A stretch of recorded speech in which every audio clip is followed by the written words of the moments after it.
दुनिया के कई देश कोरोना वायरस की उत्पत्ति को लेकर चीन पर उंगलियां उठाते रहे हैं। उनका मानना है कि कोरोना वायरस चीन से फैला, क्योंकि चीन के वुहान शहर का नाम ही कोरोना वायरस की पैदाइश होने में सबसे पहले सामने आया। हाल ही में चीन की एक महिला वीरोलॉजिस्ट ने कोरोना वायरस के मानव निर्मित होने का दावा किया और साथ में यह दावा भी किया कि यह चीन ने तैयार किया है। वीरोलॉजिस्ट ली मेंगयान ने चीन सरकार पर गंभीर आरोप लगाते हुए कहा कि इस वायरस को लेकर चीन बहुत कुछ छुपा रहा है।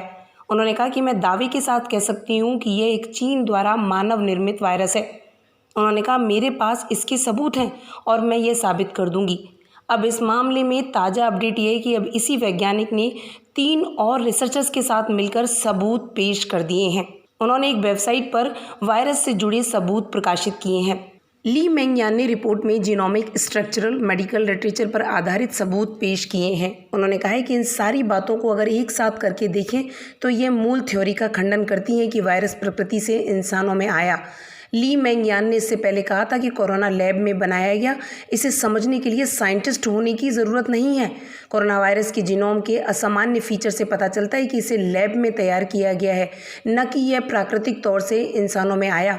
ली मेंगयान ने कहा कि कोरोना वुहान के मीट मार्केट से नहीं आया है, क्योंकि ये मीट मार्केट एक स्मोक स्क्रीन है, जबकि यह वायरस प्रकृति की देन नहीं है। ली मेंग ने कहा कि यह खतरनाक वायरस वुहान के लैब से आया है और यहाँ पर इसे तैयार किया गया है। उन्होंने कहा कि इस वायरस का जीनोम अनुक्रम एक मानव फिंगरप्रिंट की तरह है। उन्होंने कहा कि किसी भी वायरस में मानव फिंगरप्रिंट की उपस्थिति यह बताने के लिए काफ़ी है कि इसकी उत्पत्ति मानव द्वारा की गई है।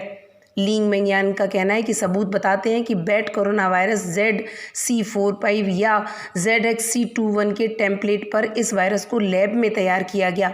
उन्होंने कहा कि करीब 6 महीने में लैब में इस तरह के वायरस को तैयार किया जा सकता है। उन्होंने फिर से दावा किया है कि चीन ने ही इसे तैयार किया है। वैज्ञानिक का कहना है कि उनकी रिपोर्ट ये मांग करती है कि संबंधित लैब की स्वतंत्र रूप से जांच की जाए, ताकि इस बात का पूरी तरीके से खुलासा हो सके। गौरतलब है कि चीन की ये महिला वीरोलॉजिस्ट चीन सरकार की धमकी के बाद से अमेरिका में रह रही हैं।